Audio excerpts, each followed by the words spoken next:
अखिलेश जी महाराज की बहन शशि देवी।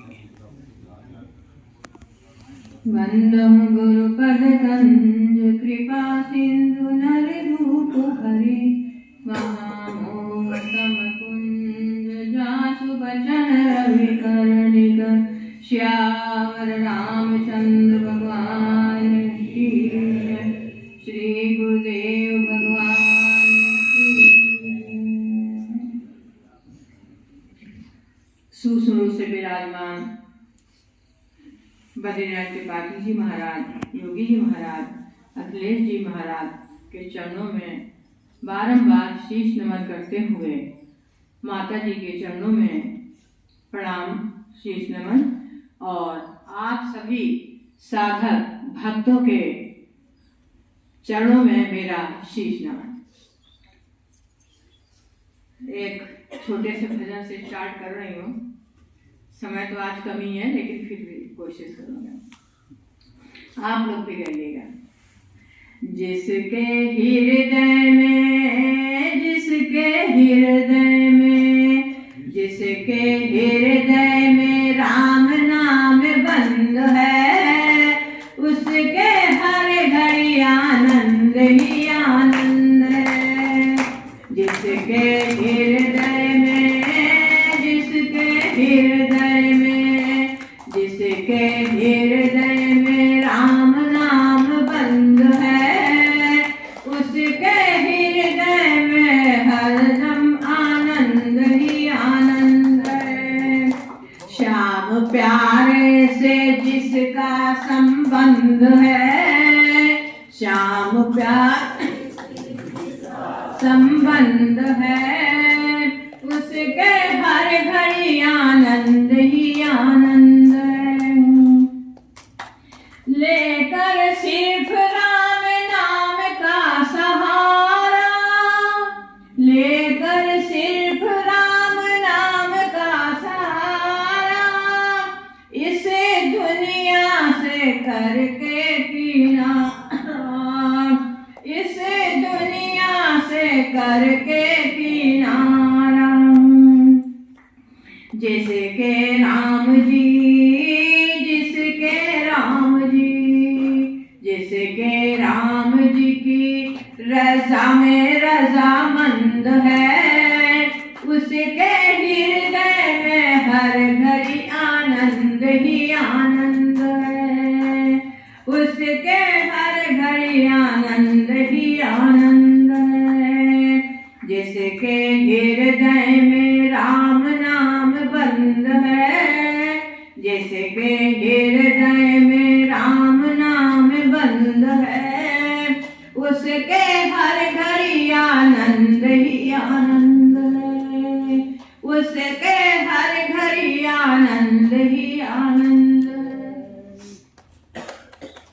बुरी संगत की रंगत से दूर रहे, बुरी संगत की रंगत से दूर रहे, निंदा चुगली कभी ना किसी की करे, निंदा चुगली कभी ना किसी की करे। जिसको सत्संग, जिसको सत्संग हरदम पसंद है, जिसको सत्संग हरदम पसंद है, उसको हर घड़ी आनंद ही आनंद है, उसको हर घड़ी आनंद ही आनंद है। जिसके हृदय में राम नाम बंद है, जिसके हृदय में राम नाम बंद है, उसके हर घड़ी आनंद ही आनंद है, जिसके हर घड़ी आनंद ही आनंद है। बोलो सतगुरु भगवान की।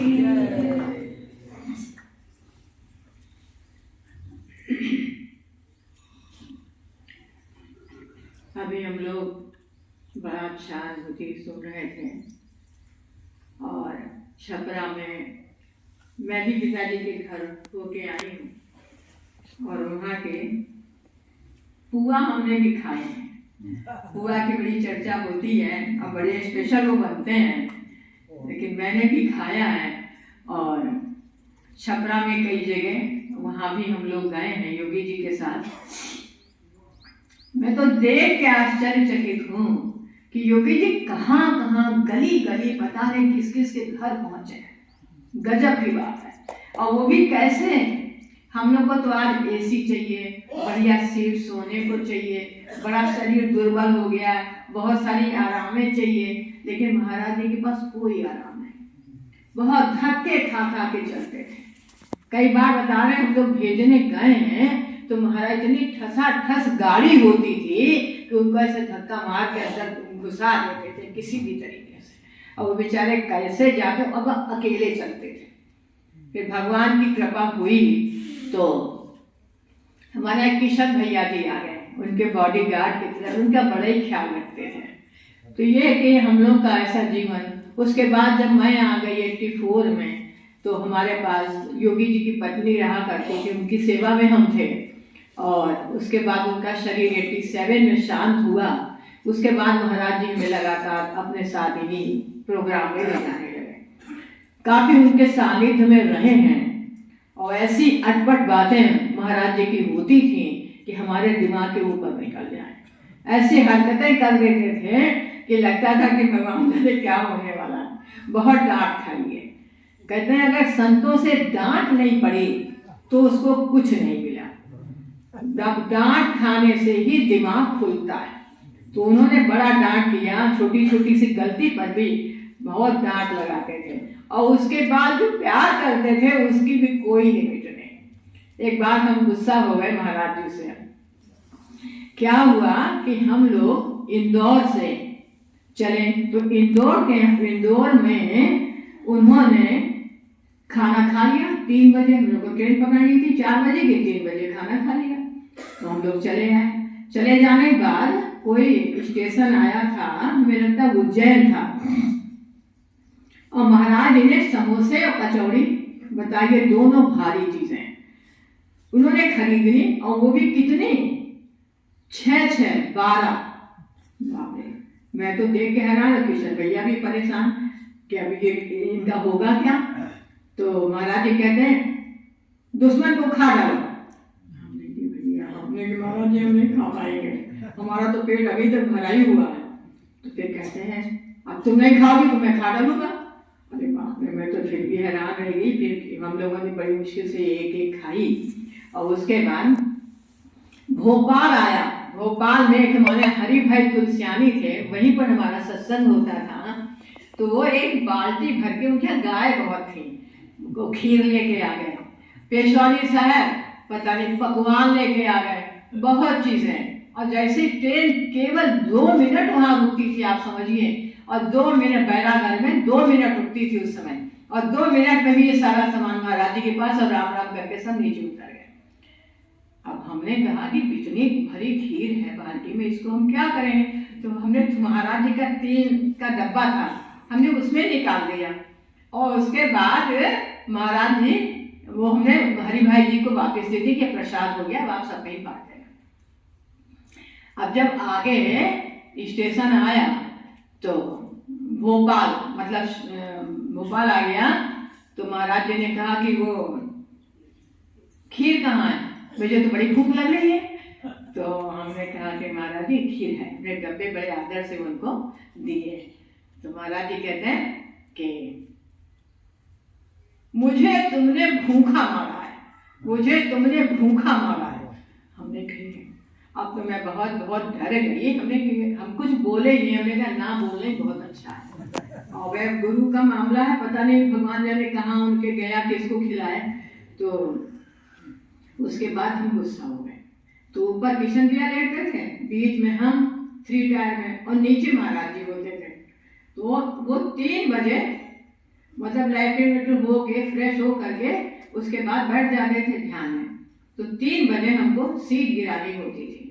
तो सीट गिरा के और मैं भी उनके साथ बैठ जाती थी, इधर महाराज जी बैठे, इधर मैं भी ध्यान में बैठ जाती। ये ऐसे ही रूटीन चलता रहा। अब बता रहे हैं कि फिर सुबह जब वो उठी नहीं, अपने बर्थ से नहीं उठी, गुस्से में थी ना, तो सो गए, नहीं उठ पाए। और नहीं उठे तो महाराज जी कहते रूठी गुड़िया कौन बनावे, रूठी गुड़िया कौन बनावे। बता रहे महाराज जी मामूली संत नहीं थे। आप जब उनको याद करते हैं तो आंखें भर आ रही हैं कि योगी जी ने वास्तव में कहाँ घर में रहते थे, कूड़ा कबाड़ जैसी जीवन था, लोन तेल लकड़ी के चक्कर में फंसे हुए थे, और आज महाराज जी ने वहां से निकाल के, एक नरक से निकाल करके हमें वैकुंठ का सुख दिया। और आज मैं इसीलिए महाराज जी के, मैंने कहा महाराज जी मुझे रामायण का बोलना नहीं आता। तो बोले मेरा काम है, मैं बुलवाऊंगा, तुमसे मतलब क्या। ले जाने लगे। पहले जैसे बच्चा तोतली भाषा में भी बोलता है तो माता पिता को बहुत पसंद आता है, टूटी फूटी भाषा में थोड़ा सा बोल देते थे। महाराज जी कहते बहुत बढ़िया, भजन तुम्हारा बहुत बढ़िया, भजन से ही स्टार्ट करना जब कभी बोलना। तो हमने कहा ठीक है महाराज जी, तो बोलते हैं ऐसे चल गए। तो ये भी जीवन था एक, वो भी जिसमें बड़ा ही हमें आनंद सुख था। और हमारे पास एक हमारे पिता भगवान सब कुछ तुल्य थे वो, और बल्कि घर का संबंध ज्यादा था, और गुरु का संबंध तो कभी होएगा, लेकिन बस घर का संबंध ज्यादा था। वो हमें लगते थे कि बिल्कुल हमारे ही अपने हैं महाराज जी। और जीवन में कोई भी समस्या आती थी, अगर हम जैसे कि गरुड़ जी जब काकभूषुंडी के आश्रम में गए हैं तो उस रेखा के अंदर ही प्रवेश किए तो उनके सारे भ्रम दूर हो गए थे। वैसे ही कभी हम अपने रूम में हुए और कोई मन में विचार आया कि ये मुझे योगी जी से पूछना है, तो जब मैंने पूछने को गए तो पता चले महाराज जी वही बात बोल रहे हैं, हमें पूछने की आवश्यकता ही नहीं पड़ी। इतना जो है उनका अंतर मन, और वास्तव में हमसे कहते थे कि तुम हमारे दिल में रहती हो, तो हमने कहा निवास करती हो। तो हमने कहा महाराज जी कभी दिल उनसे निकाल मत देना। तो कहते कि नहीं, तुम्हारे में ऋणी हूँ। और किस लिए ऋणी है, एक छोटा सा काम हमने उनके लिए किया था, उन्होंने सारा जीवन हमारे परिवार का सुधारा, और उनका हमने थोड़ा सा काम किया तो आप समझिए आज वो हमारा एहसान मानते थे। और कहते थे कि तुमने जो कर लिया है वो कोई नहीं कर सकता, क्योंकि उनकी पत्नी जो थी कुछ इनवैलिड थी, उनकी सेवा में मैं थी। उनका टट्टी पकाना और नहलाना धुलाना खाना सब कुछ उनका हम करते थे। तो वो 3 साल ऐसे हमारे साथ रही, और उसके बाद 87 में उनका शरीर शांत हुआ। और बहुत वो भी बड़ी पूर्ण आत्मा थी। मरते समय भी ऐसा उनको अनुभूति बोली थी कि समझे गए शशि बड़ा प्रकाश है, बड़ा प्रकाश है, और लाइट बंद कर दो, बड़ा ही प्रकाश है। कुछ नहीं, रामायण चल रही थी, और उसके बाद ये उत्तर रामायण थी मेरी समझ से, लास्ट दिन था उसका। और उस दिन मैं रामायण देखती थी तो महाराज जी ने टीवी लगवा दिया था, तो उससे हम लोग भी देख लेते थे। तो हमारे कमरे में पूरी भीड़ रहती थी, पहले सब जगह नहीं हुआ करते थे टीवी, तो कमरे में भीड़ रहती थी, कोई ना कोई बैठा ही रहता था। तो देखा, और देखने के बाद इधर से ऐसे करवट बदली और बस 2 सांस लिए खत्म हो गई। तो बड़ा ही अच्छा उनका भी जीवन रहा। एक योगी जी की संत की पत्नी हो करके उनका भी बहुत अच्छा कट गया, सब बढ़िया से बढ़िया उनका होने लग गया, और वो भी वैकुंठ धाम चली गई। और अगले दिन मैं आपको बता रही हूँ कि मैं उसी कमरे में उसी जगह और उनके पास ही मैं लेटी, मुझे कोई डर नहीं लगा। और आज तक कभी वो उनको सपने में भी दिखाई नहीं गई, जबकि मेरे वो इतनी नजदीक थी। जिस दिन उनको प्राण छोड़ना था तो वो शशि शशि चिल्ला रही थी। मैं बनारस, महाराज जी मुझको लेके गए थे, तो हमने महाराज जी से कहा महाराज जी मुझे जाना है बरेली। तो कह रहे हैं कि क्या बात। तो हमने दूसरी हमें लग रहा है ऐसे माता जी बड़ी याद कर रही हैं। अच्छा, अब श्यामा से छुट्टी होनी चाहिए, तू स्वतंत्र हो जाए। और उसके बाद जब लौट के आए तो माता जी का शरीर शांत हो गया। तो ये जीवन की घटनाएं हैं जो हमें एक संत के द्वारा प्राप्त हुई। और वैसे तो रामायण के जैसे महाराज जी कहा करते थे कि एक कथा भाग है और एक सिद्धांत भाग है। तो कथा भाग में जो है रस है और सिद्धांत भाग में शुष्कता।